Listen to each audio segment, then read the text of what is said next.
Men qimmat sotmayman asalni. Men faqat noyob, qimmatbaho asallarni topib olib kelaman O'zbekistonga. Mana bu sidr asali juda ham ko'pchilik biladi. Hozir ichini ochib, buni obzorini qilib ko'rsataman. Bu Arabistonlarda ko'pincha uchraydigan sidr asali bo'ladi.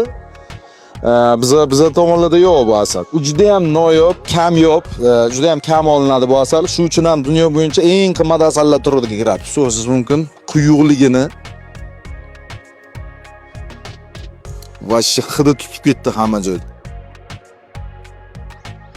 Aromati ham, ta'mi ham o'zgacha. U tomoqni qirib o'tish kerak, qizdirib o'tish kerak deydi-ku. Mana shunda realni juda ham qizdirib qirib o'tadi tomoqni. Bu asaldan juda ham ko'p emas, 30 kilogina bor, faqat kimga mana kerak bo'lsa, haqiqiy va noyob asal izlab yurgan bo'lsa mana.